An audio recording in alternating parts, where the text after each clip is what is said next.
Assista Tube Channel. As melhores indicações de conteúdos em um só lugar. Inscreva-se no nosso canal e ative o sininho das notificações para ficar por dentro de tudo. A história começa com Jordan Belfort falando direto com a gente, quebrando a quarta parede, como se estivesse contando vantagem num bar. Ele não tenta parecer herói, muito pelo contrário, ele se apresenta como alguém que ama dinheiro mais do que qualquer coisa. E a primeira parte do filme é basicamente a construção dessa mentalidade. Voltamos para o final dos anos 80. Jordan é jovem, cheio de ambição e com aquela energia de quem quer conquistar o mundo. Ele consegue emprego numa grande corretora de Wall Street. E aí vem o primeiro choque de realidade. Ele acha que entrou num mundo elegante, cheio de homens sérios de terno falando de negócios importantes. Mas o que ele encontra é um ambiente agressivo, movido a competição, testosterona e obsessão por comissão. O mentor dele é Mark Hanna, que praticamente apresenta o manual não oficial de sobrevivência em Wall Street. E esse manual não fala de ética, de responsabilidade com clientes ou de planejamento financeiro. Fala de como manter o cliente sempre girando dinheiro para gerar comissão. Fala de drogas para aguentar a pressão. Fala de traição, de ego, de manipulação. É nesse momento que Jordan entende uma coisa fundamental. O jogo não é sobre ajudar ninguém, é sobre ganhar o máximo possível. Só que aí acontece o grande baque. Em 1987, vem o famoso crash da bolsa. O mercado despenca e Jordan, que mal começou, já perde o emprego. Aquele sonho de riqueza rápida parece acabar antes mesmo de começar. Ele vai procurar outro emprego e acaba numa corretora de ações de centavos, aquelas empresas pequenas, quase desconhecidas, que vendem ações baratíssimas. A diferença é absurda. Enquanto nas grandes empresas a comissão é pequena, ali a porcentagem é gigantesca. E Jordan percebe algo que muda tudo.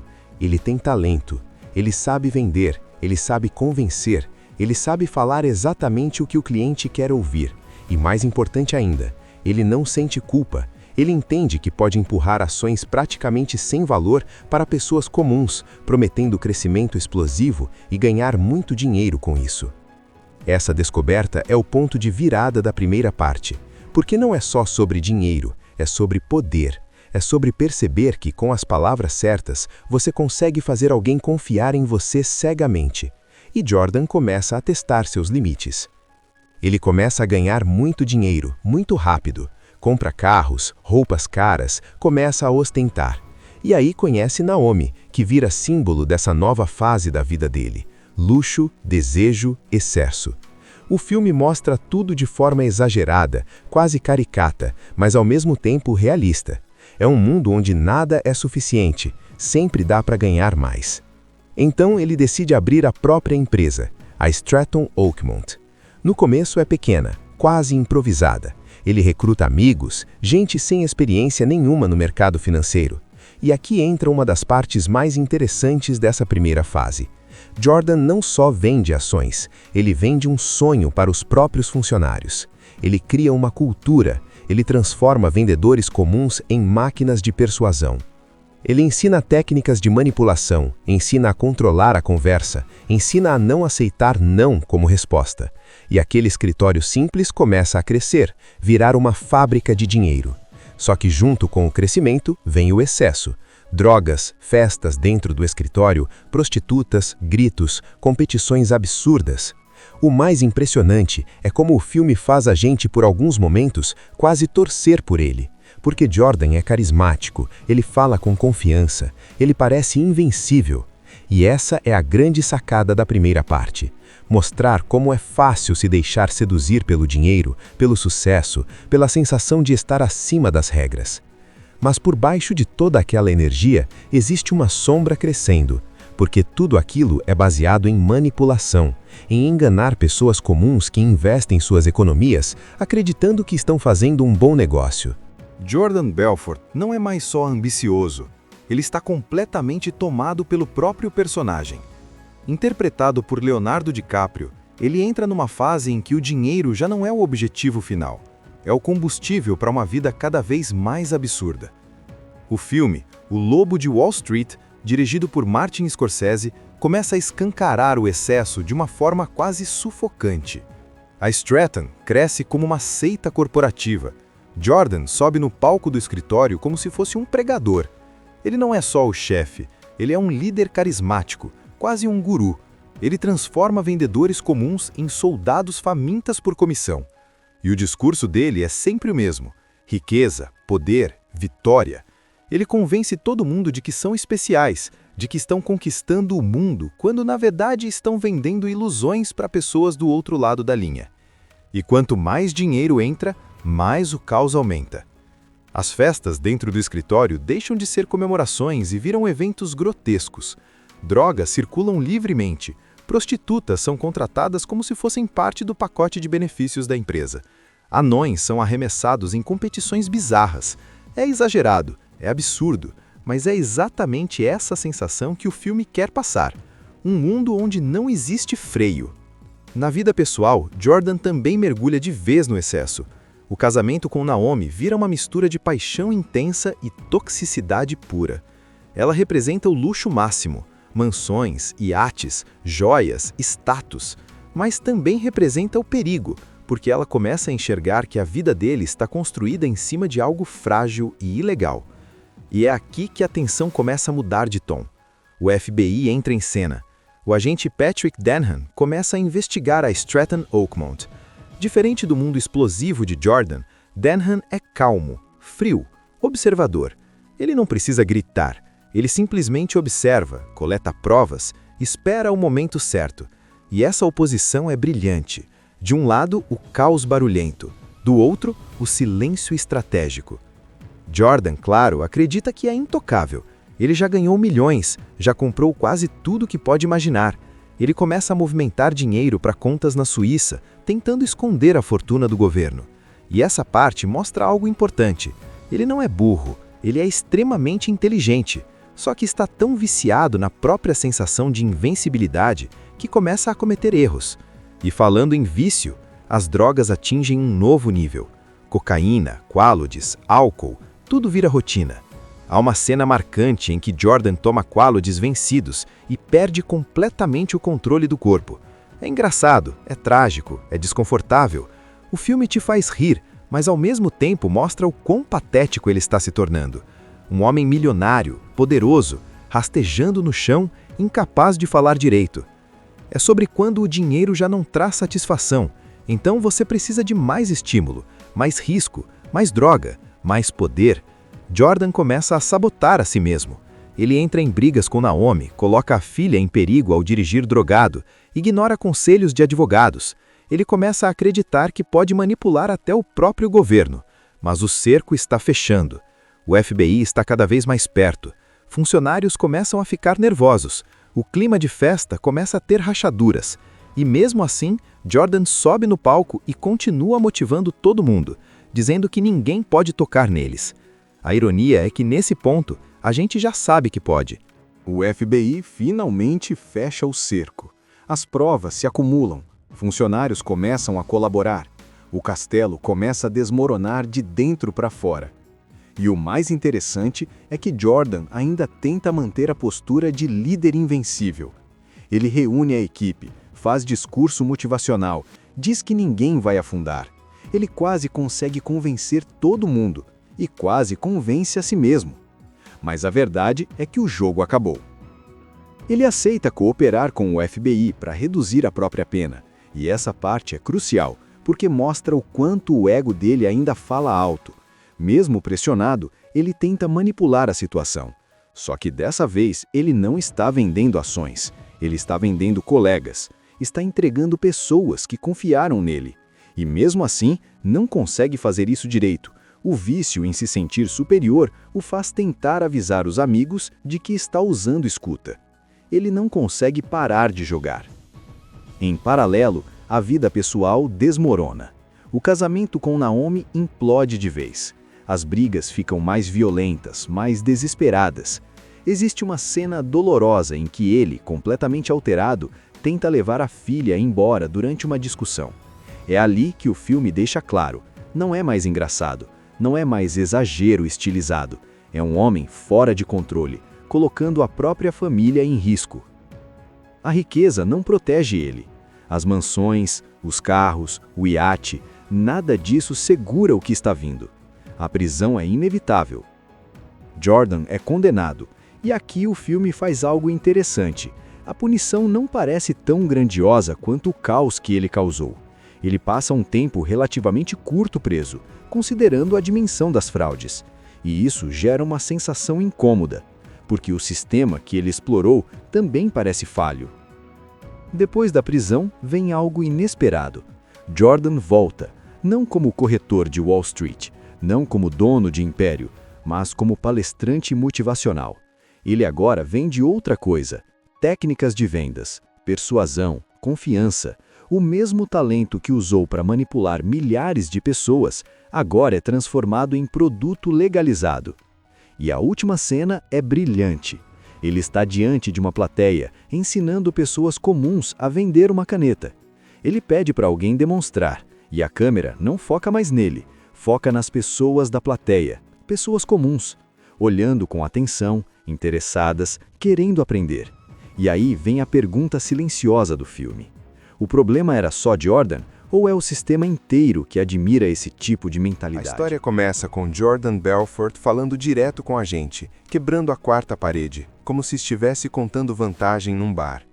Ele não tenta parecer herói, muito pelo contrário, ele se apresenta como alguém que ama dinheiro mais do que qualquer coisa. E a primeira parte do filme é basicamente a construção dessa mentalidade.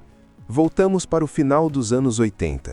Jordan é jovem, cheio de ambição e com aquela energia de quem quer conquistar o mundo. Ele consegue emprego numa grande corretora de Wall Street, e aí vem o primeiro choque de realidade. Ele acha que entrou num mundo elegante, cheio de homens sérios de terno falando de negócios importantes. Mas o que ele encontra é um ambiente agressivo, movido a competição, testosterona e obsessão por comissão. O mentor dele é Mark Hanna, que praticamente apresenta o manual não oficial de sobrevivência em Wall Street. E esse manual não fala de ética, de responsabilidade com clientes ou de planejamento financeiro. Fala de como manter o cliente sempre girando dinheiro para gerar comissão. Fala de drogas para aguentar a pressão. Fala de traição, de ego, de manipulação. É nesse momento que Jordan entende uma coisa fundamental. O jogo não é sobre ajudar ninguém. É sobre ganhar o máximo possível. Só que aí acontece o grande baque. Em 1987, vem o famoso crash da bolsa. O mercado despenca e Jordan, que mal começou, já perde o emprego. Aquele sonho de riqueza rápida parece acabar antes mesmo de começar. Ele vai procurar outro emprego e acaba numa corretora de ações de centavos, aquelas empresas pequenas, quase desconhecidas, que vendem ações baratíssimas. A diferença é absurda. Enquanto nas grandes empresas a comissão é pequena, ali a porcentagem é gigantesca. E Jordan percebe algo que muda tudo. Ele tem talento, ele sabe vender, ele sabe convencer, ele sabe falar exatamente o que o cliente quer ouvir. E mais importante ainda, ele não sente culpa. Ele entende que pode empurrar ações praticamente sem valor para pessoas comuns, prometendo crescimento explosivo e ganhar muito dinheiro com isso. Essa descoberta é o ponto de virada da primeira parte, porque não é só sobre dinheiro, é sobre poder, é sobre perceber que com as palavras certas você consegue fazer alguém confiar em você cegamente. E Jordan começa a testar seus limites. Ele começa a ganhar muito dinheiro, muito rápido, compra carros, roupas caras, começa a ostentar. E aí conhece Naomi, que vira símbolo dessa nova fase da vida dele. Luxo, desejo, excesso. O filme mostra tudo de forma exagerada, quase caricata, mas ao mesmo tempo realista. É um mundo onde nada é suficiente, sempre dá para ganhar mais. Então ele decide abrir a própria empresa, a Stratton Oakmont. No começo é pequena, quase improvisada. Ele recruta amigos, gente sem experiência nenhuma no mercado financeiro. E aqui entra uma das partes mais interessantes dessa primeira fase. Jordan não só vende ações, ele vende um sonho para os próprios funcionários. Ele cria uma cultura, ele transforma vendedores comuns em máquinas de persuasão. Ele ensina técnicas de manipulação, ensina a controlar a conversa, ensina a não aceitar não como resposta. E aquele escritório simples começa a crescer, virar uma fábrica de dinheiro. Só que junto com o crescimento vem o excesso. Drogas, festas dentro do escritório, prostitutas, gritos, competições absurdas. O mais impressionante é como o filme faz a gente, por alguns momentos, quase torcer por ele. Porque Jordan é carismático, ele fala com confiança, ele parece invencível. E essa é a grande sacada da primeira parte. Mostrar como é fácil se deixar seduzir pelo dinheiro, pelo sucesso, pela sensação de estar acima das regras. Mas por baixo de toda aquela energia, existe uma sombra crescendo, porque tudo aquilo é baseado em manipulação, em enganar pessoas comuns que investem suas economias acreditando que estão fazendo um bom negócio. Jordan Belfort não é mais só ambicioso, ele está completamente tomado pelo próprio personagem. Interpretado por Leonardo DiCaprio, ele entra numa fase em que o dinheiro já não é o objetivo final, é o combustível para uma vida cada vez mais absurda. O filme, O Lobo de Wall Street, dirigido por Martin Scorsese, começa a escancarar o excesso de uma forma quase sufocante. A Stratton cresce como uma seita corporativa. Jordan sobe no palco do escritório como se fosse um pregador. Ele não é só o chefe, ele é um líder carismático, quase um guru. Ele transforma vendedores comuns em soldados famintas por comissão. E o discurso dele é sempre o mesmo: riqueza, poder, vitória. Ele convence todo mundo de que são especiais, de que estão conquistando o mundo, quando na verdade estão vendendo ilusões para pessoas do outro lado da linha. E quanto mais dinheiro entra, mais o caos aumenta. As festas dentro do escritório deixam de ser comemorações e viram eventos grotescos. Drogas circulam livremente. Prostitutas são contratadas como se fossem parte do pacote de benefícios da empresa. Anões são arremessados em competições bizarras. É exagerado, é absurdo, mas é exatamente essa sensação que o filme quer passar. Um mundo onde não existe freio. Na vida pessoal, Jordan também mergulha de vez no excesso. O casamento com Naomi vira uma mistura de paixão intensa e toxicidade pura. Ela representa o luxo máximo, mansões, iates, joias, status, mas também representa o perigo, porque ela começa a enxergar que a vida dele está construída em cima de algo frágil e ilegal. E é aqui que a tensão começa a mudar de tom. O FBI entra em cena. O agente Patrick Denham começa a investigar a Stratton Oakmont. Diferente do mundo explosivo de Jordan, Denham é calmo, frio, observador. Ele não precisa gritar. Ele simplesmente observa, coleta provas, espera o momento certo. E essa oposição é brilhante. De um lado, o caos barulhento. Do outro, o silêncio estratégico. Jordan, claro, acredita que é intocável. Ele já ganhou milhões, já comprou quase tudo que pode imaginar. Ele começa a movimentar dinheiro para contas na Suíça, tentando esconder a fortuna do governo. E essa parte mostra algo importante. Ele não é burro, ele é extremamente inteligente. Só que está tão viciado na própria sensação de invencibilidade que começa a cometer erros. E falando em vício, as drogas atingem um novo nível. Cocaína, quaaludes, álcool, tudo vira rotina. Há uma cena marcante em que Jordan toma quaaludes vencidos e perde completamente o controle do corpo. É engraçado, é trágico, é desconfortável. O filme te faz rir, mas ao mesmo tempo mostra o quão patético ele está se tornando. Um homem milionário, poderoso, rastejando no chão, incapaz de falar direito. É sobre quando o dinheiro já não traz satisfação, então você precisa de mais estímulo, mais risco, mais droga, mais poder. Jordan começa a sabotar a si mesmo. Ele entra em brigas com Naomi, coloca a filha em perigo ao dirigir drogado, ignora conselhos de advogados. Ele começa a acreditar que pode manipular até o próprio governo. Mas o cerco está fechando. O FBI está cada vez mais perto. Funcionários começam a ficar nervosos. O clima de festa começa a ter rachaduras. E mesmo assim, Jordan sobe no palco e continua motivando todo mundo, dizendo que ninguém pode tocar neles. A ironia é que nesse ponto, a gente já sabe que pode. O FBI finalmente fecha o cerco. As provas se acumulam. Funcionários começam a colaborar. O castelo começa a desmoronar de dentro para fora. E o mais interessante é que Jordan ainda tenta manter a postura de líder invencível. Ele reúne a equipe, faz discurso motivacional, diz que ninguém vai afundar. Ele quase consegue convencer todo mundo e quase convence a si mesmo. Mas a verdade é que o jogo acabou. Ele aceita cooperar com o FBI para reduzir a própria pena, e essa parte é crucial, porque mostra o quanto o ego dele ainda fala alto. Mesmo pressionado, ele tenta manipular a situação. Só que dessa vez ele não está vendendo ações, ele está vendendo colegas, está entregando pessoas que confiaram nele. E mesmo assim, não consegue fazer isso direito. O vício em se sentir superior o faz tentar avisar os amigos de que está usando escuta. Ele não consegue parar de jogar. Em paralelo, a vida pessoal desmorona. O casamento com Naomi implode de vez. As brigas ficam mais violentas, mais desesperadas. Existe uma cena dolorosa em que ele, completamente alterado, tenta levar a filha embora durante uma discussão. É ali que o filme deixa claro, não é mais engraçado, não é mais exagero estilizado. É um homem fora de controle, colocando a própria família em risco.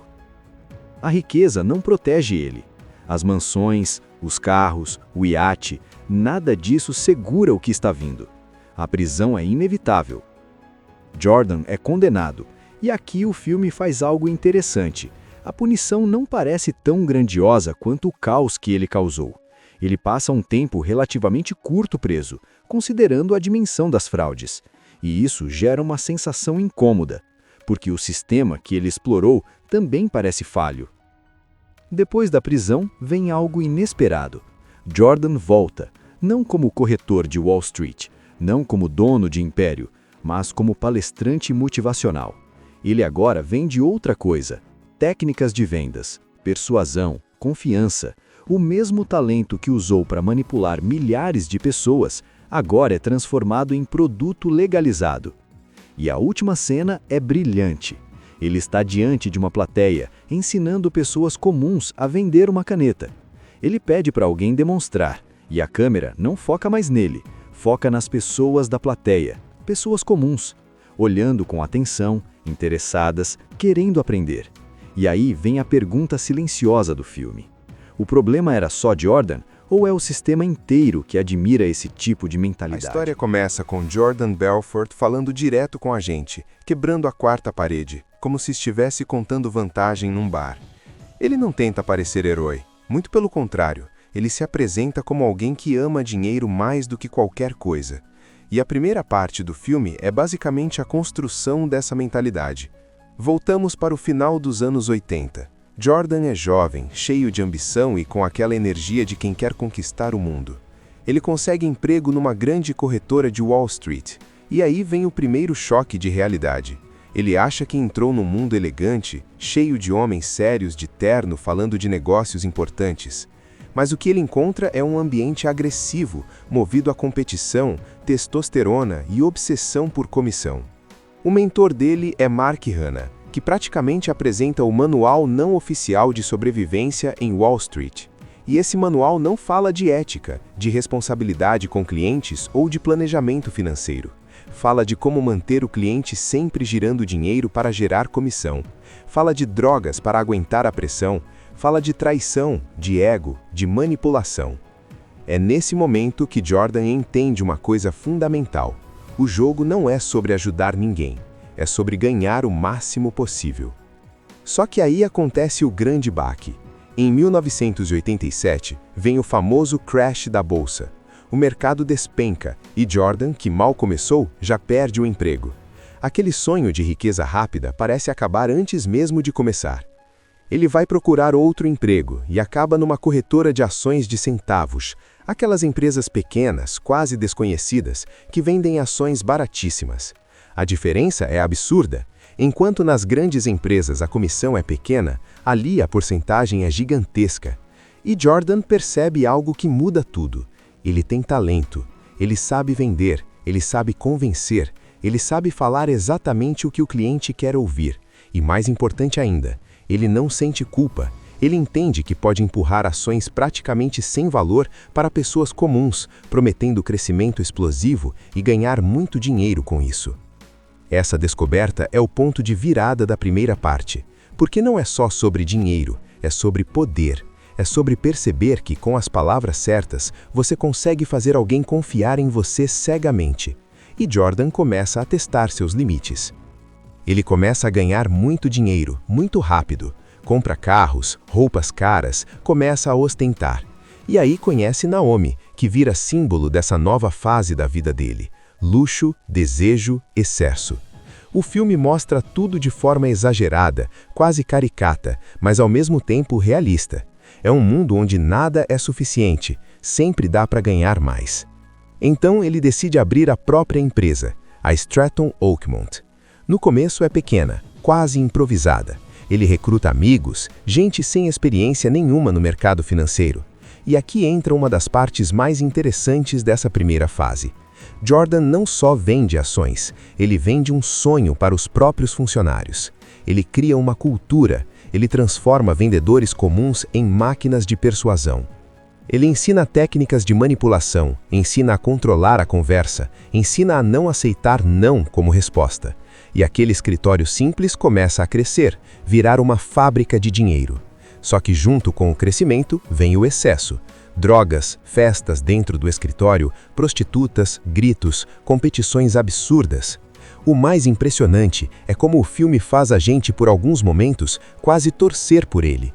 Porque Jordan é carismático, ele fala com confiança, ele parece invencível. E essa é a grande sacada da primeira parte. Mostrar como é fácil se deixar seduzir pelo dinheiro, pelo sucesso, pela sensação de estar acima das regras. Mas por baixo de toda aquela energia, existe uma sombra crescendo, porque tudo aquilo é baseado em manipulação, em enganar pessoas comuns que investem suas economias acreditando que estão fazendo um bom negócio. Jordan Belfort não é mais só ambicioso, ele está completamente tomado pelo próprio personagem. Interpretado por Leonardo DiCaprio, ele entra numa fase em que o dinheiro já não é o objetivo final, é o combustível para uma vida cada vez mais absurda. O filme, O Lobo de Wall Street, dirigido por Martin Scorsese, começa a escancarar o excesso de uma forma quase sufocante. A Stratton cresce como uma seita corporativa. Jordan sobe no palco do escritório como se fosse um pregador. Ele não é só o chefe, ele é um líder carismático, quase um guru. Ele transforma vendedores comuns em soldados famintas por comissão. E o discurso dele é sempre o mesmo: riqueza, poder, vitória. Ele convence todo mundo de que são especiais, de que estão conquistando o mundo, quando na verdade estão vendendo ilusões para pessoas do outro lado da linha. E quanto mais dinheiro entra, mais o caos aumenta. As festas dentro do escritório deixam de ser comemorações e viram eventos grotescos. Drogas circulam livremente. Prostitutas são contratadas como se fossem parte do pacote de benefícios da empresa. Anões são arremessados em competições bizarras.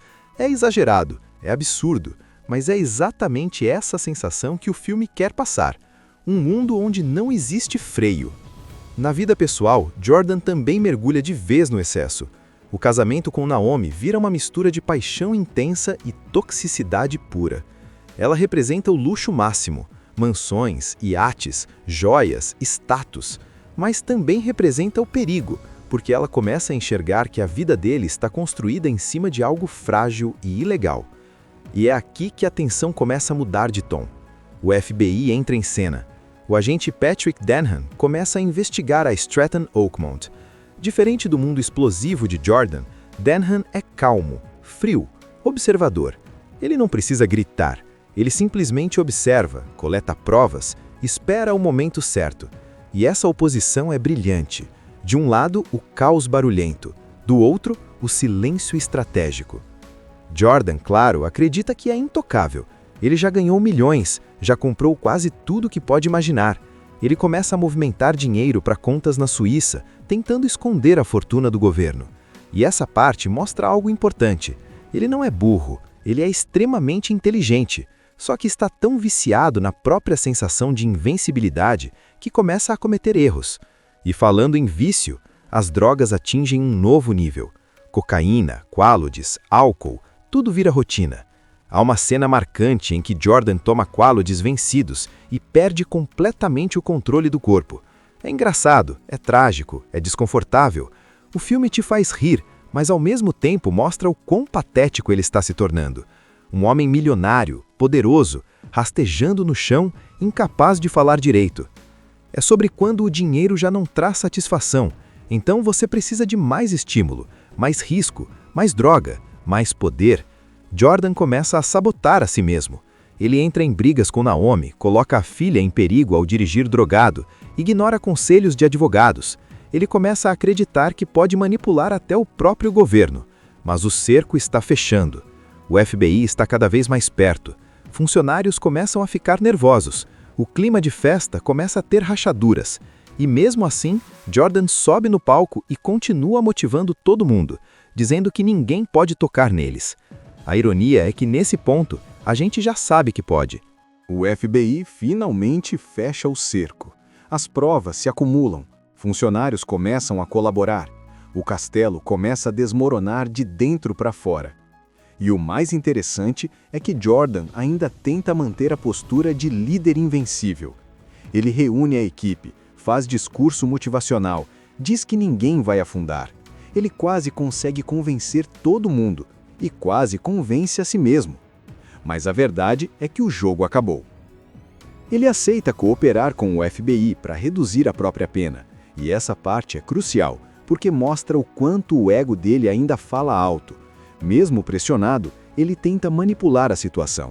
Só que dessa vez ele não está vendendo ações, ele está vendendo colegas, está entregando pessoas que confiaram nele.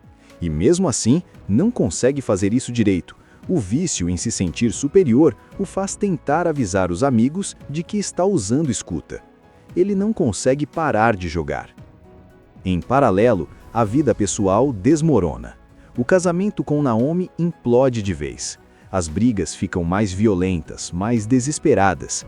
Existe uma cena dolorosa em que ele, completamente alterado, tenta levar a filha embora durante uma discussão. É ali que o filme deixa claro, não é mais engraçado, não é mais exagero estilizado, é um homem fora de controle, colocando a própria família em risco. A riqueza não protege ele. As mansões, os carros, o iate, nada disso segura o que está vindo. A prisão é inevitável. Jordan é condenado, e aqui o filme faz algo interessante. A punição não parece tão grandiosa quanto o caos que ele causou. Ele passa um tempo relativamente curto preso, considerando a dimensão das fraudes. E isso gera uma sensação incômoda, porque o sistema que ele explorou também parece falho. Depois da prisão, vem algo inesperado. Jordan volta, não como corretor de Wall Street, não como dono de império, mas como palestrante motivacional. Ele agora vende outra coisa: técnicas de vendas, persuasão, confiança. O mesmo talento que usou para manipular milhares de pessoas, agora é transformado em produto legalizado. E a última cena é brilhante. Ele está diante de uma plateia, ensinando pessoas comuns a vender uma caneta. Ele pede para alguém demonstrar, e a câmera não foca mais nele, foca nas pessoas da plateia, pessoas comuns, olhando com atenção, interessadas, querendo aprender. E aí vem a pergunta silenciosa do filme. O problema era só Jordan, ou é o sistema inteiro que admira esse tipo de mentalidade? A história começa com Jordan Belfort falando direto com a gente, quebrando a quarta parede, como se estivesse contando vantagem num bar. Ele não tenta parecer herói, muito pelo contrário, ele se apresenta como alguém que ama dinheiro mais do que qualquer coisa. E a primeira parte do filme é basicamente a construção dessa mentalidade. Voltamos para o final dos anos 80. Jordan é jovem, cheio de ambição e com aquela energia de quem quer conquistar o mundo. Ele consegue emprego numa grande corretora de Wall Street, e aí vem o primeiro choque de realidade. Ele acha que entrou num mundo elegante, cheio de homens sérios de terno falando de negócios importantes. Mas o que ele encontra é um ambiente agressivo, movido a competição, testosterona e obsessão por comissão. O mentor dele é Mark Hanna, que praticamente apresenta o manual não oficial de sobrevivência em Wall Street. E esse manual não fala de ética, de responsabilidade com clientes ou de planejamento financeiro.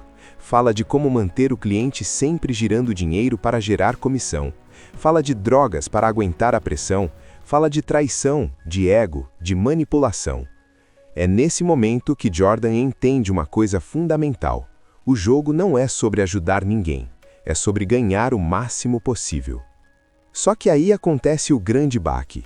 Em 1987, vem o famoso crash da bolsa. O mercado despenca e Jordan, que mal começou, já perde o emprego. Aquele sonho de riqueza rápida parece acabar antes mesmo de começar. Ele vai procurar outro emprego e acaba numa corretora de ações de centavos, aquelas empresas pequenas, quase desconhecidas, que vendem ações baratíssimas. A diferença é absurda.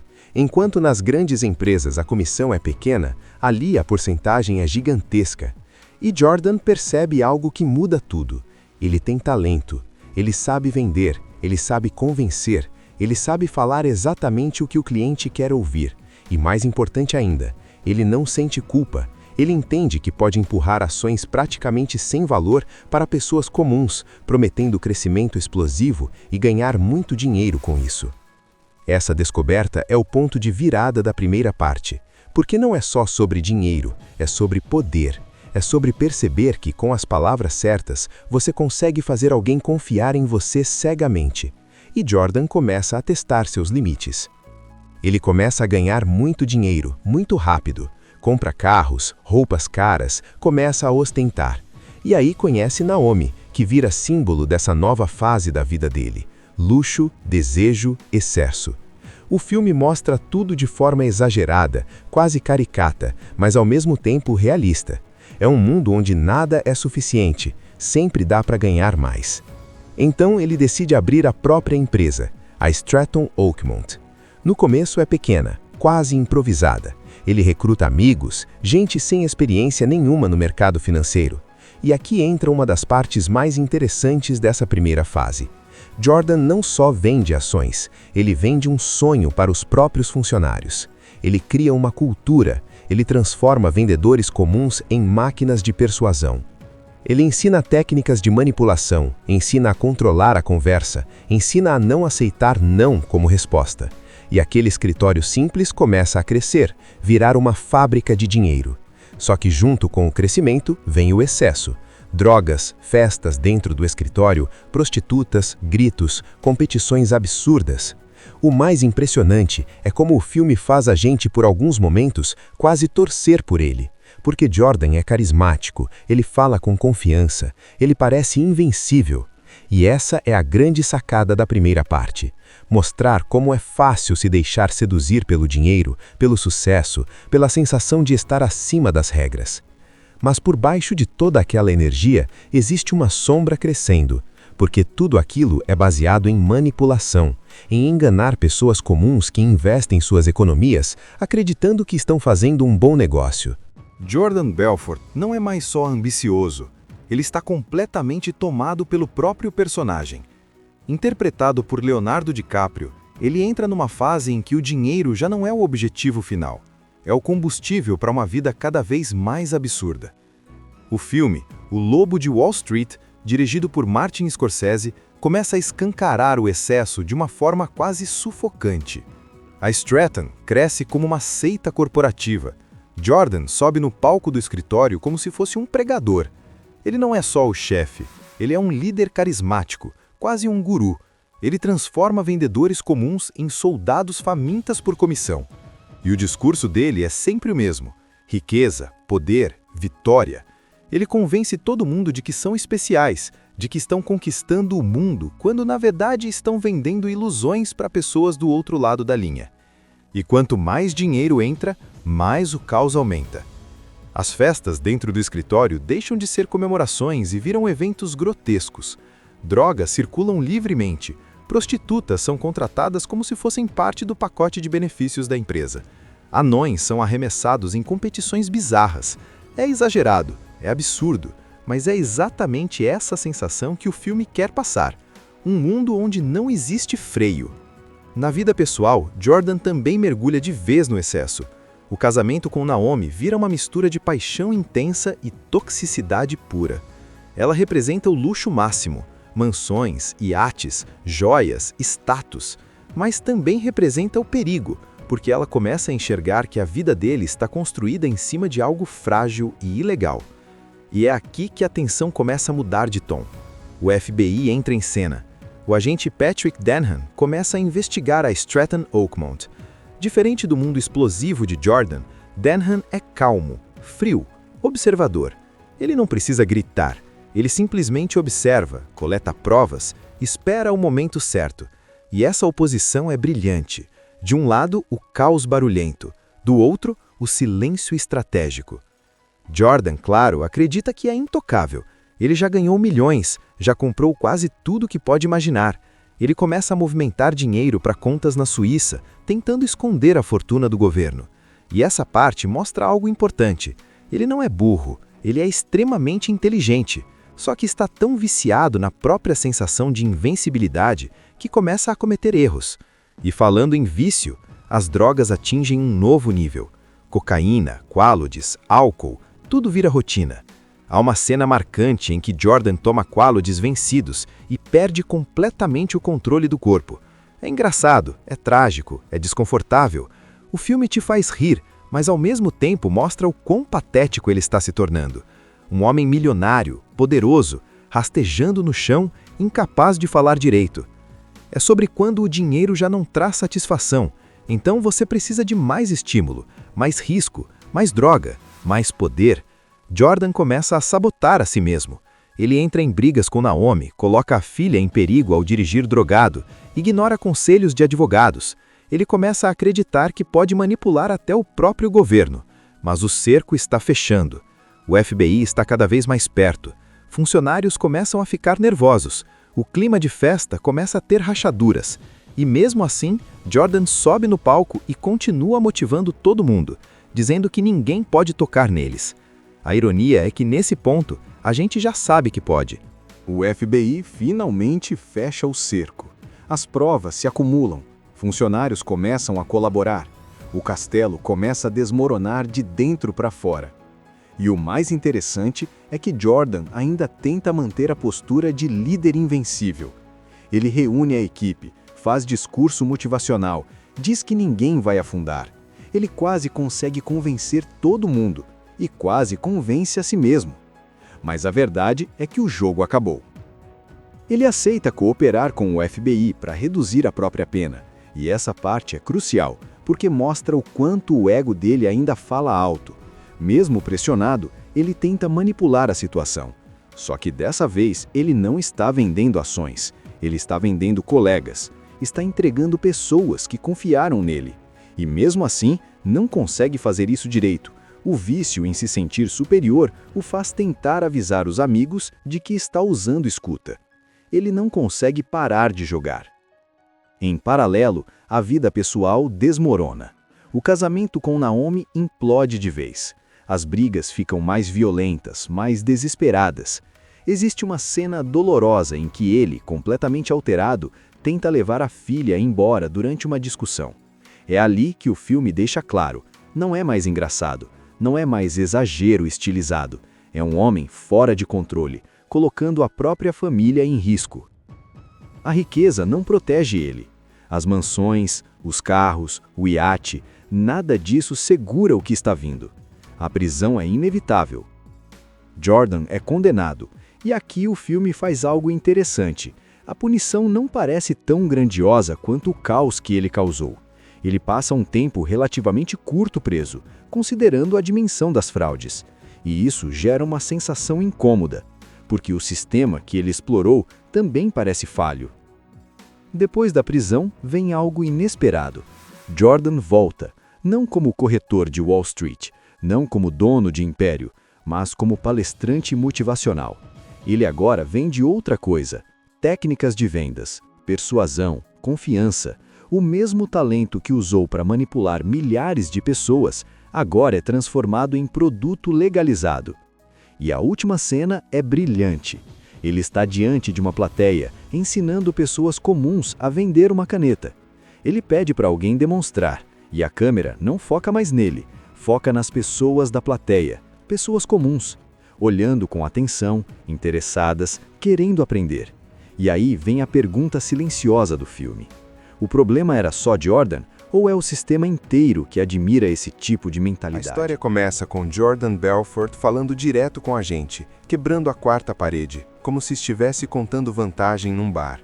Ele não tenta parecer herói, muito pelo contrário, ele se apresenta como alguém que ama dinheiro mais do que qualquer coisa. E a primeira parte do filme é basicamente a construção dessa mentalidade. Voltamos para o final dos anos 80. Jordan é jovem, cheio de ambição e com aquela energia de quem quer conquistar o mundo. Ele consegue emprego numa grande corretora de Wall Street. E aí vem o primeiro choque de realidade. Ele acha que entrou num mundo elegante, cheio de homens sérios de terno falando de negócios importantes.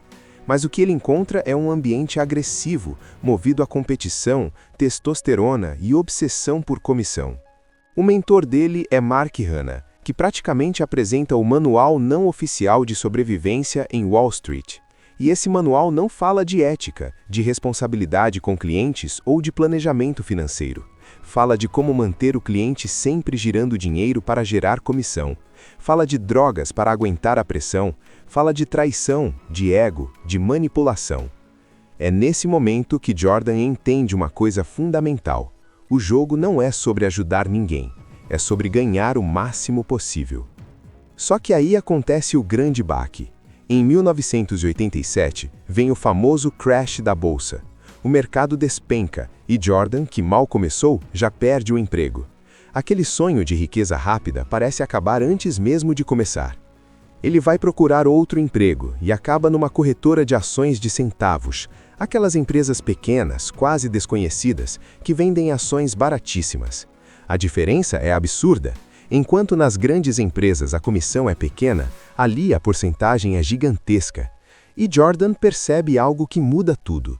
Ele tem talento, ele sabe vender, ele sabe convencer, ele sabe falar exatamente o que o cliente quer ouvir. E mais importante ainda, ele não sente culpa. Ele entende que pode empurrar ações praticamente sem valor para pessoas comuns, prometendo crescimento explosivo e ganhar muito dinheiro com isso. Essa descoberta é o ponto de virada da primeira parte, porque não é só sobre dinheiro, é sobre poder. É sobre perceber que, com as palavras certas, você consegue fazer alguém confiar em você cegamente. E Jordan começa a testar seus limites. Ele começa a ganhar muito dinheiro, muito rápido. Compra carros, roupas caras, começa a ostentar. E aí conhece Naomi, que vira símbolo dessa nova fase da vida dele. Luxo, desejo, excesso. O filme mostra tudo de forma exagerada, quase caricata, mas ao mesmo tempo realista. É um mundo onde nada é suficiente, sempre dá para ganhar mais. Então ele decide abrir a própria empresa, a Stratton Oakmont. No começo é pequena, quase improvisada. Ele recruta amigos, gente sem experiência nenhuma no mercado financeiro. E aqui entra uma das partes mais interessantes dessa primeira fase. Jordan não só vende ações, ele vende um sonho para os próprios funcionários. Ele cria uma cultura. Ele transforma vendedores comuns em máquinas de persuasão. Ele ensina técnicas de manipulação, ensina a controlar a conversa, ensina a não aceitar não como resposta. E aquele escritório simples começa a crescer, virar uma fábrica de dinheiro. Só que junto com o crescimento vem o excesso. Drogas, festas dentro do escritório, prostitutas, gritos, competições absurdas. O mais impressionante é como o filme faz a gente, por alguns momentos, quase torcer por ele. Porque Jordan é carismático, ele fala com confiança, ele parece invencível. E essa é a grande sacada da primeira parte. Mostrar como é fácil se deixar seduzir pelo dinheiro, pelo sucesso, pela sensação de estar acima das regras. Mas por baixo de toda aquela energia, existe uma sombra crescendo. Porque tudo aquilo é baseado em manipulação, em enganar pessoas comuns que investem suas economias acreditando que estão fazendo um bom negócio. Jordan Belfort não é mais só ambicioso, ele está completamente tomado pelo próprio personagem. Interpretado por Leonardo DiCaprio, ele entra numa fase em que o dinheiro já não é o objetivo final, é o combustível para uma vida cada vez mais absurda. O filme, O Lobo de Wall Street, dirigido por Martin Scorsese, começa a escancarar o excesso de uma forma quase sufocante. A Stratton cresce como uma seita corporativa. Jordan sobe no palco do escritório como se fosse um pregador. Ele não é só o chefe, ele é um líder carismático, quase um guru. Ele transforma vendedores comuns em soldados famintas por comissão. E o discurso dele é sempre o mesmo: Riqueza, poder, vitória. Ele convence todo mundo de que são especiais, de que estão conquistando o mundo, quando na verdade estão vendendo ilusões para pessoas do outro lado da linha. E quanto mais dinheiro entra, mais o caos aumenta. As festas dentro do escritório deixam de ser comemorações e viram eventos grotescos. Drogas circulam livremente. Prostitutas são contratadas como se fossem parte do pacote de benefícios da empresa. Anões são arremessados em competições bizarras. É exagerado, é absurdo, mas é exatamente essa sensação que o filme quer passar. Um mundo onde não existe freio. Na vida pessoal, Jordan também mergulha de vez no excesso. O casamento com Naomi vira uma mistura de paixão intensa e toxicidade pura.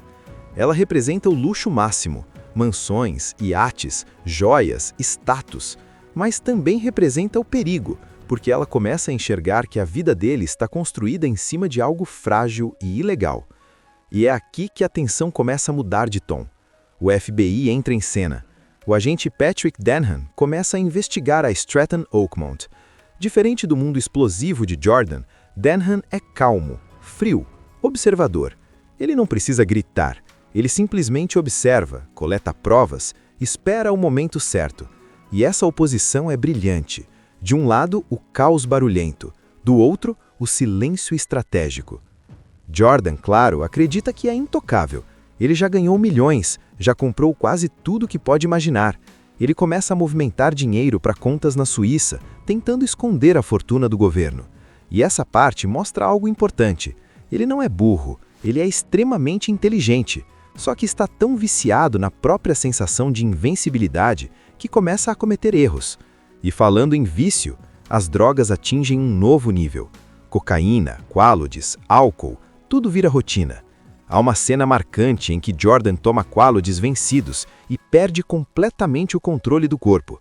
É engraçado, é trágico, é desconfortável. O filme te faz rir, mas ao mesmo tempo mostra o quão patético ele está se tornando. Um homem milionário, poderoso, rastejando no chão, incapaz de falar direito. É sobre quando o dinheiro já não traz satisfação, então você precisa de mais estímulo, mais risco, mais droga, mais poder. Jordan começa a sabotar a si mesmo. Ele entra em brigas com Naomi, coloca a filha em perigo ao dirigir drogado, ignora conselhos de advogados. Ele começa a acreditar que pode manipular até o próprio governo. Mas o cerco está fechando. O FBI está cada vez mais perto.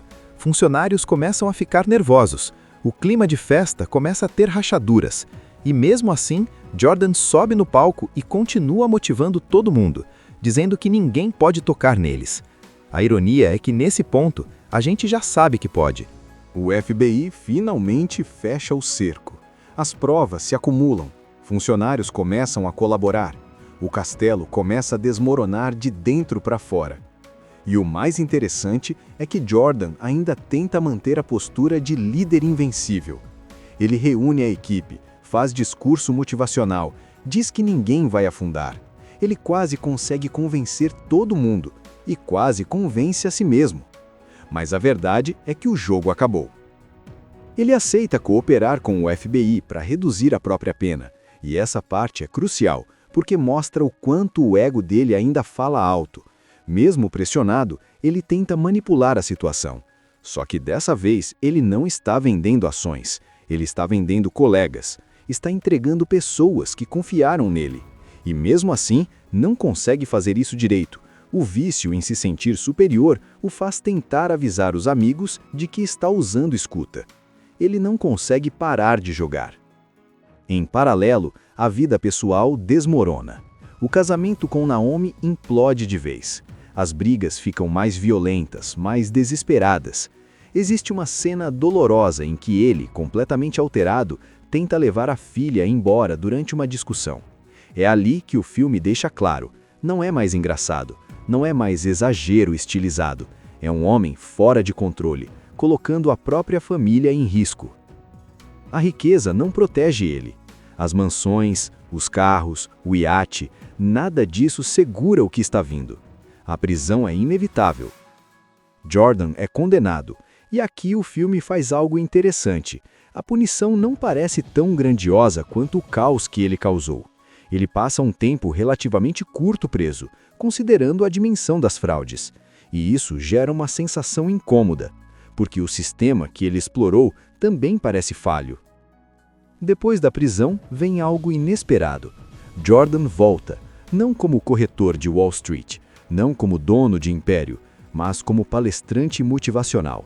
Ele agora vende outra coisa: técnicas de vendas, persuasão, confiança. O mesmo talento que usou para manipular milhares de pessoas, agora é transformado em produto legalizado. E a última cena é brilhante. Ele está diante de uma plateia, ensinando pessoas comuns a vender uma caneta. Ele pede para alguém demonstrar, e a câmera não foca mais nele, foca nas pessoas da plateia, pessoas comuns, olhando com atenção, interessadas, querendo aprender. E aí vem a pergunta silenciosa do filme. O problema era só Jordan, ou é o sistema inteiro que admira esse tipo de mentalidade? A história começa com Jordan Belfort falando direto com a gente, quebrando a quarta parede, como se estivesse contando vantagem num bar.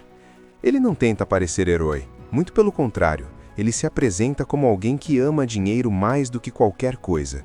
E a primeira parte do filme é basicamente a construção dessa mentalidade. Voltamos para o final dos anos 80. Jordan é jovem, cheio de ambição e com aquela energia de quem quer conquistar o mundo. Ele consegue emprego numa grande corretora de Wall Street. E aí vem o primeiro choque de realidade.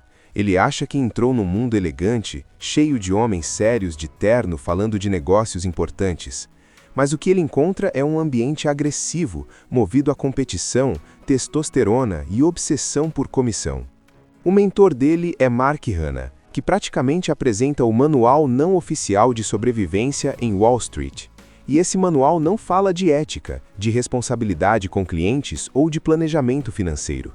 Fala de como manter o cliente sempre girando dinheiro para gerar comissão. Fala de drogas para aguentar a pressão. Fala de traição, de ego, de manipulação. É nesse momento que Jordan entende uma coisa fundamental. O jogo não é sobre ajudar ninguém. É sobre ganhar o máximo possível. Só que aí acontece o grande baque. Em 1987, vem o famoso crash da bolsa. O mercado despenca e Jordan, que mal começou, já perde o emprego. Aquele sonho de riqueza rápida parece acabar antes mesmo de começar. Ele vai procurar outro emprego e acaba numa corretora de ações de centavos, aquelas empresas pequenas, quase desconhecidas, que vendem ações baratíssimas. A diferença é absurda. Enquanto nas grandes empresas a comissão é pequena, ali a porcentagem é gigantesca. E Jordan percebe algo que muda tudo. Ele tem talento, ele sabe vender, ele sabe convencer, ele sabe falar exatamente o que o cliente quer ouvir. E mais importante ainda, ele não sente culpa. Ele entende que pode empurrar ações praticamente sem valor para pessoas comuns, prometendo crescimento explosivo e ganhar muito dinheiro com isso. Essa descoberta é o ponto de virada da primeira parte, porque não é só sobre dinheiro, é sobre poder, é sobre perceber que com as palavras certas você consegue fazer alguém confiar em você cegamente. E Jordan começa a testar seus limites. Ele começa a ganhar muito dinheiro, muito rápido, compra carros, roupas caras, começa a ostentar. E aí conhece Naomi, que vira símbolo dessa nova fase da vida dele. Luxo, desejo, excesso. O filme mostra tudo de forma exagerada, quase caricata, mas ao mesmo tempo realista. É um mundo onde nada é suficiente, sempre dá para ganhar mais. Então ele decide abrir a própria empresa, a Stratton Oakmont. No começo é pequena, quase improvisada. Ele recruta amigos, gente sem experiência nenhuma no mercado financeiro. E aqui entra uma das partes mais interessantes dessa primeira fase. Jordan não só vende ações, ele vende um sonho para os próprios funcionários. Ele cria uma cultura, ele transforma vendedores comuns em máquinas de persuasão. Ele ensina técnicas de manipulação, ensina a controlar a conversa, ensina a não aceitar não como resposta. E aquele escritório simples começa a crescer, virar uma fábrica de dinheiro. Só que junto com o crescimento vem o excesso. Drogas, festas dentro do escritório, prostitutas, gritos, competições absurdas. O mais impressionante é como o filme faz a gente, por alguns momentos, quase torcer por ele.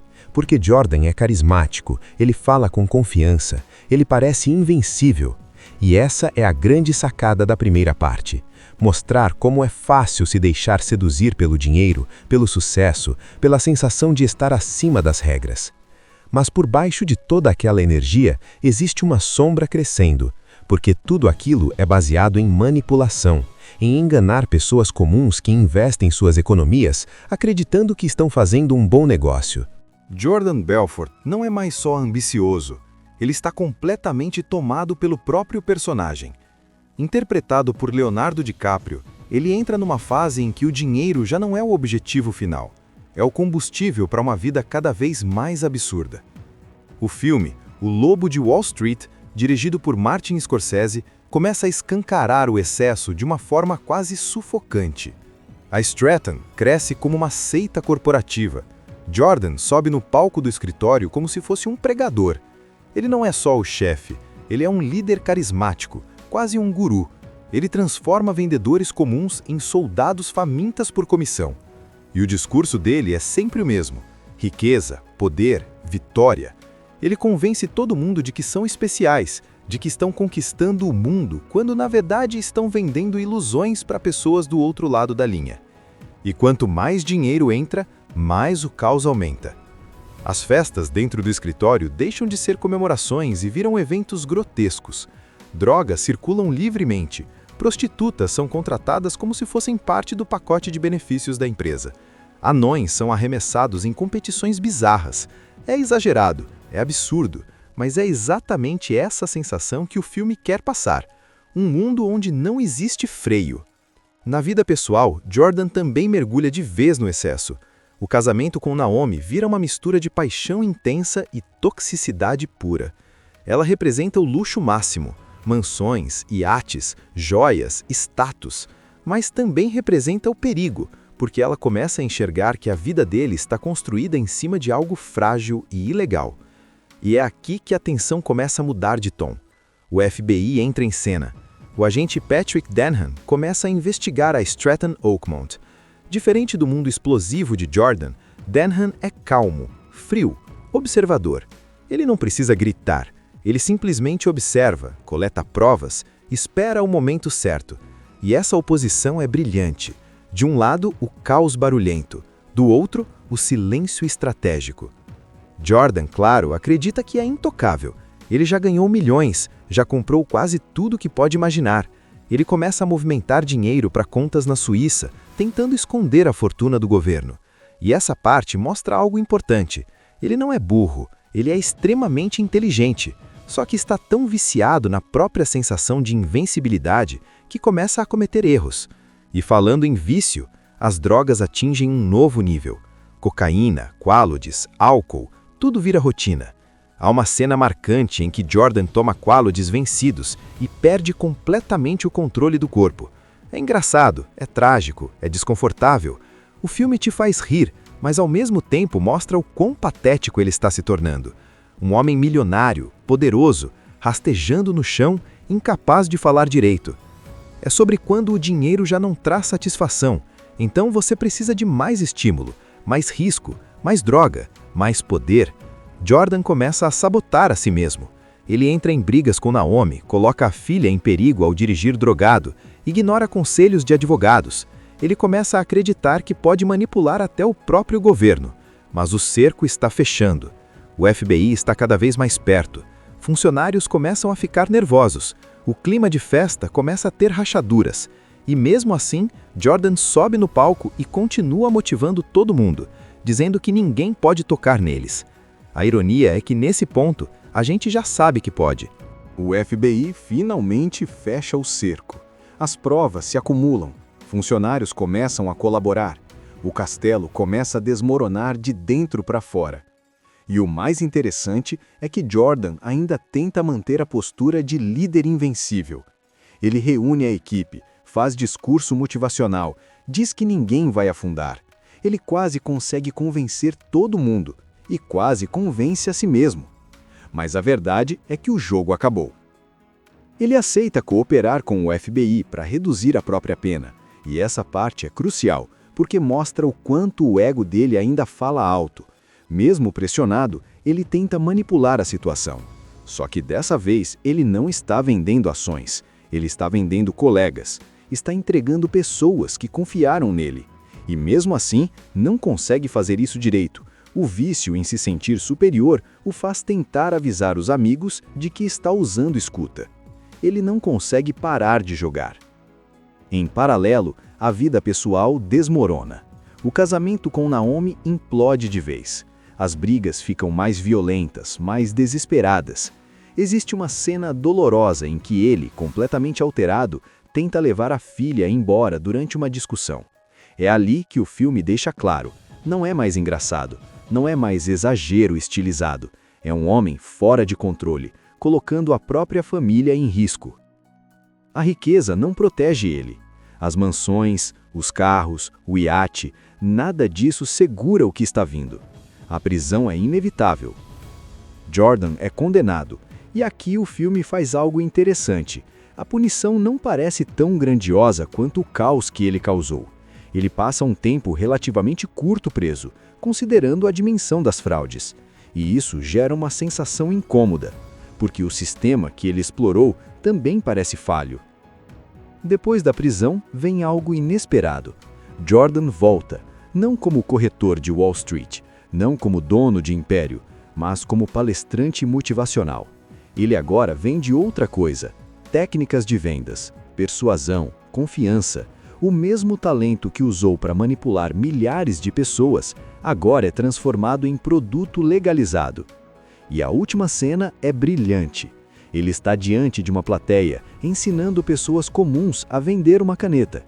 Ele pede para alguém demonstrar, e a câmera não foca mais nele, foca nas pessoas da plateia, pessoas comuns, olhando com atenção, interessadas, querendo aprender. E aí vem a pergunta silenciosa do filme.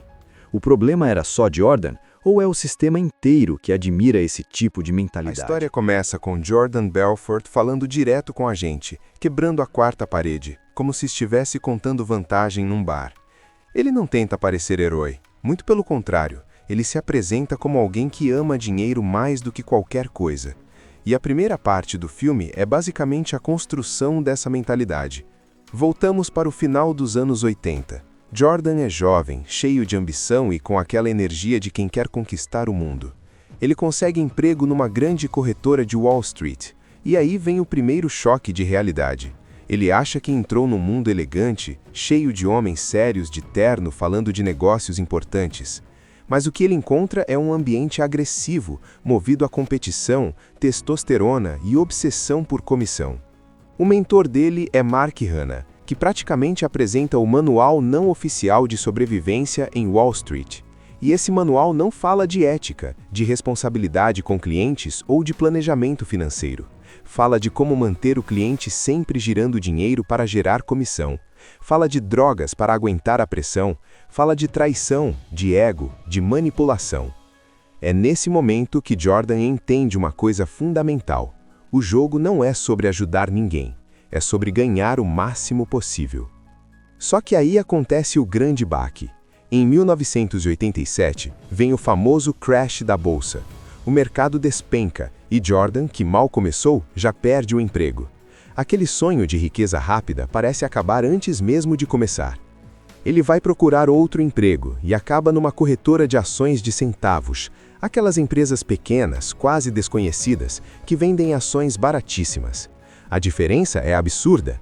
Enquanto nas grandes empresas a comissão é pequena, ali a porcentagem é gigantesca. E Jordan percebe algo que muda tudo.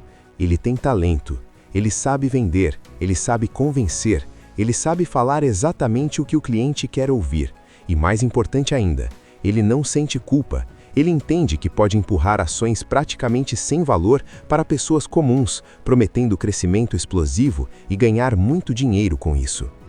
Essa descoberta é o ponto de virada da primeira parte, porque não é só sobre dinheiro, é sobre poder, é sobre perceber que com as palavras certas você consegue fazer alguém confiar em você cegamente.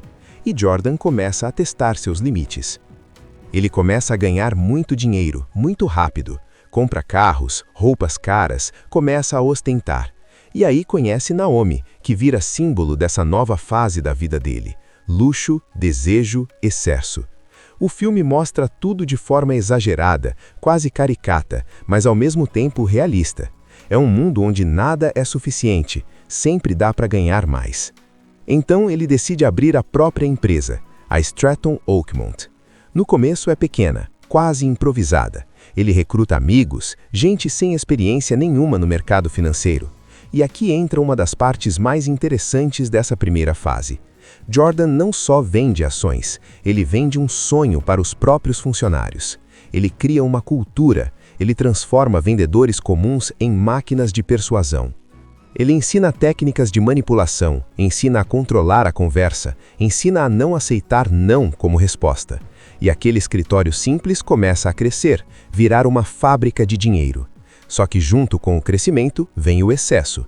Drogas, festas dentro do escritório, prostitutas, gritos, competições absurdas. O mais impressionante é como o filme faz a gente, por alguns momentos, quase torcer por ele. Porque Jordan é carismático, ele fala com confiança, ele parece invencível. E essa é a grande sacada da primeira parte. Mostrar como é fácil se deixar seduzir pelo dinheiro, pelo sucesso, pela sensação de estar acima das regras. Mas por baixo de toda aquela energia, existe uma sombra crescendo, porque tudo aquilo é baseado em manipulação, em enganar pessoas comuns que investem suas economias acreditando que estão fazendo um bom negócio. Jordan Belfort não é mais só ambicioso, ele está completamente tomado pelo próprio personagem. Interpretado por Leonardo DiCaprio, ele entra numa fase em que o dinheiro já não é o objetivo final. É o combustível para uma vida cada vez mais absurda. O filme, O Lobo de Wall Street, dirigido por Martin Scorsese, começa a escancarar o excesso de uma forma quase sufocante. A Stratton cresce como uma seita corporativa. Jordan sobe no palco do escritório como se fosse um pregador. Ele não é só o chefe, ele é um líder carismático, quase um guru. Ele transforma vendedores comuns em soldados famintas por comissão. E o discurso dele é sempre o mesmo: riqueza, poder, vitória. Ele convence todo mundo de que são especiais, de que estão conquistando o mundo, quando na verdade estão vendendo ilusões para pessoas do outro lado da linha. E quanto mais dinheiro entra, mais o caos aumenta. As festas dentro do escritório deixam de ser comemorações e viram eventos grotescos. Drogas circulam livremente. Prostitutas são contratadas como se fossem parte do pacote de benefícios da empresa. Anões são arremessados em competições bizarras. É exagerado, é absurdo, mas é exatamente essa sensação que o filme quer passar. Um mundo onde não existe freio. Na vida pessoal, Jordan também mergulha de vez no excesso. O casamento com Naomi vira uma mistura de paixão intensa e toxicidade pura. Ela representa o luxo máximo. Mansões, iates, joias, status, mas também representa o perigo, porque ela começa a enxergar que a vida dele está construída em cima de algo frágil e ilegal. E é aqui que a tensão começa a mudar de tom. O FBI entra em cena. O agente Patrick Denham começa a investigar a Stratton Oakmont. Diferente do mundo explosivo de Jordan, Denham é calmo, frio, observador. Ele não precisa gritar. Ele simplesmente observa, coleta provas, espera o momento certo. E essa oposição é brilhante. De um lado, o caos barulhento. Do outro, o silêncio estratégico. Jordan, claro, acredita que é intocável. Ele já ganhou milhões, já comprou quase tudo que pode imaginar. Ele começa a movimentar dinheiro para contas na Suíça, tentando esconder a fortuna do governo. E essa parte mostra algo importante. Ele não é burro, ele é extremamente inteligente. Só que está tão viciado na própria sensação de invencibilidade que começa a cometer erros. E falando em vício, as drogas atingem um novo nível. Cocaína, quaaludes, álcool, tudo vira rotina. Há uma cena marcante em que Jordan toma quaaludes vencidos e perde completamente o controle do corpo. É engraçado, é trágico, é desconfortável. O filme te faz rir, mas ao mesmo tempo mostra o quão patético ele está se tornando. Um homem milionário, poderoso, rastejando no chão, incapaz de falar direito. É sobre quando o dinheiro já não traz satisfação, então você precisa de mais estímulo, mais risco, mais droga, mais poder. Jordan começa a sabotar a si mesmo. Ele entra em brigas com Naomi, coloca a filha em perigo ao dirigir drogado, ignora conselhos de advogados. Ele começa a acreditar que pode manipular até o próprio governo. Mas o cerco está fechando. O FBI está cada vez mais perto. Funcionários começam a ficar nervosos. O clima de festa começa a ter rachaduras. E mesmo assim, Jordan sobe no palco e continua motivando todo mundo, dizendo que ninguém pode tocar neles. A ironia é que nesse ponto, a gente já sabe que pode. O FBI finalmente fecha o cerco. As provas se acumulam. Funcionários começam a colaborar. O castelo começa a desmoronar de dentro para fora. E o mais interessante é que Jordan ainda tenta manter a postura de líder invencível. Ele reúne a equipe, faz discurso motivacional, diz que ninguém vai afundar. Ele quase consegue convencer todo mundo e quase convence a si mesmo. Mas a verdade é que o jogo acabou. Ele aceita cooperar com o FBI para reduzir a própria pena, e essa parte é crucial, porque mostra o quanto o ego dele ainda fala alto. Mesmo pressionado, ele tenta manipular a situação. Só que dessa vez ele não está vendendo ações, ele está vendendo colegas, está entregando pessoas que confiaram nele. E mesmo assim, não consegue fazer isso direito. O vício em se sentir superior o faz tentar avisar os amigos de que está usando escuta. Ele não consegue parar de jogar. Em paralelo, a vida pessoal desmorona. O casamento com Naomi implode de vez. As brigas ficam mais violentas, mais desesperadas. Existe uma cena dolorosa em que ele, completamente alterado, tenta levar a filha embora durante uma discussão. É ali que o filme deixa claro, não é mais engraçado, não é mais exagero estilizado, é um homem fora de controle, colocando a própria família em risco. A riqueza não protege ele. As mansões, os carros, o iate, nada disso segura o que está vindo. A prisão é inevitável. Jordan é condenado, e aqui o filme faz algo interessante. A punição não parece tão grandiosa quanto o caos que ele causou. Ele passa um tempo relativamente curto preso, considerando a dimensão das fraudes. E isso gera uma sensação incômoda, porque o sistema que ele explorou também parece falho. Depois da prisão, vem algo inesperado. Jordan volta, não como corretor de Wall Street, não como dono de império, mas como palestrante motivacional. Ele agora vende outra coisa: técnicas de vendas, persuasão, confiança. O mesmo talento que usou para manipular milhares de pessoas, agora é transformado em produto legalizado. E a última cena é brilhante. Ele está diante de uma plateia, ensinando pessoas comuns a vender uma caneta. Ele pede para alguém demonstrar, e a câmera não foca mais nele, foca nas pessoas da plateia, pessoas comuns, olhando com atenção, interessadas, querendo aprender. E aí vem a pergunta silenciosa do filme. O problema era só Jordan, ou é o sistema inteiro que admira esse tipo de mentalidade? Assista Tube Channel. As melhores indicações de conteúdos em um só lugar. Inscreva-se no nosso canal e ative o sininho das notificações para ficar por dentro de tudo.